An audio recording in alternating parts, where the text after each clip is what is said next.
E pra të dashur miq, ja ku po rivazhdojmë që të jemi së bashku për të komentuar ngjarjet edhe dinamikat, veprimet që në fakt po ndodhin brenda shtëpisë së Big Brotherit, por po komentohen jashtë asaj shtëpie shumë. Afrimiteti që ka krijuar Brikena dhe Mateo, përqafimet e tyre, mënyra se si Mateo e përqafon, mënyra se si Mateo i dhuron dashurin, mënyra se si Mateo i shtrëngon duart, i shtrëngon krahun, ka disa ndjekës që këtë gjë e kanë quajtur si punë dhune. Do me thënë e quajnë Mateon si një djalë manjak në dashuri, apo thënë si kur nuk ka dashuruar asnjëherë. Unë mendoj, nga dashuria e madhe që Mateo ka për Brikenën, ai nuk mund të vetë kontrollohet në asnjë mënyrë dhe duke mos u vetë kontrolluar, bën ca veprime që realisht tek syri i publikut janë tepër të lexueshme. Në video që vllau i madh ka publikuar në rrjetet sociale teksa Brikena është përqafuar me Mateon, momentet e tyre intime që po i shijojnë të dy jashtëzakonisht shumë, që do me thënë Brikena nuk është se ndjet e sikletosur nga Mateo, nuk është se ndjet e kërcënuar, e tensionuar nga Mateo, por e ndjet shumë klas nga përqafimi, nga dashuria që i fal Mateo, kanë ngritur disa përgjigje dhe disa pyetje në fakt të publikut ku kanë komentuar për këtë marrëdhënie.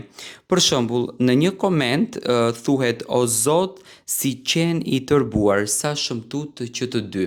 Mua nuk më duket si qen i tërbuar, por mua më duket një djalë i cili vërtet konsideron një dashuri për Brikenën, një dashuri që në ditët e sotme ne nuk jemi mësuar ta shikojmë sepse interesi është më në pas se sa realiteti i bukur. Ndërsa më pas, komenti tjetër është ky. Jam me Mateon, por na del manjak, ky sikur nuk ka parë femër tjetër me sy. Unë mendoj që Mateo nuk është manjak, por e kanë mënyrën e formës të luajturit në dashuri, le ta themi, janë të dy shumë lozonjar dhe që të dy po jetojnë momentin e tyre, sepse manjak është kryesisht tjetër gjë. Tani Mateo nuk është se është munduar që ta kapën me zor Brikenën apo ta përdhunon apo të bën veprime të këtilla. Për ta quajtur mashkullin e Mateos manjak, do me thënë është shumë larg asaj, se Mateo po të ishte manjak, nuk do të rinte 2 muaj duke i shkuar nga mbrapa tekeve të Brikenës, duke u munduar që Brikenën ta bën të lumtur, duke u munduar që Brikenën ta gëzon jashtëzakonisht shumë. Do me thënë ai thjesht po mundohet që ta mirëkupton Brikenën, por edhe ai e ndjen atë dashurinë dhe në një farë forme duhet një njeri ta nxjerrë dashurinë. Në fund të ditës nuk është duke i bërë asnjë gjë, thjesht është duke i dhuruar dashurinë, nuk është duke e vrarë. Më pas komenti tjetër është shu, manjak djalë dhunues thot.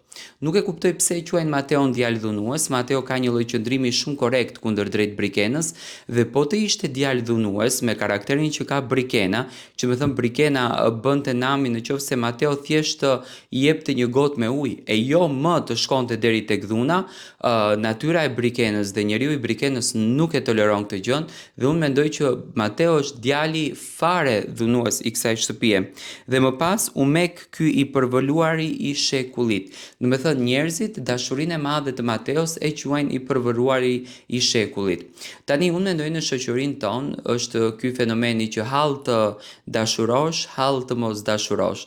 Të mos të dashuronte Mateo dhe të mos të bënte këto veprime do ta quani një interes, një djalë që ka vetëm interesat e tij etj. Po sot që Mateo dashuron dhe është i fokusuar tek Brikena, e quajnë të dashuruarin e shekullit. Dua të marr mendimin tuaj për këtë dinamik në fakt që është hapur jashtë shtëpisë së Big Brotherit.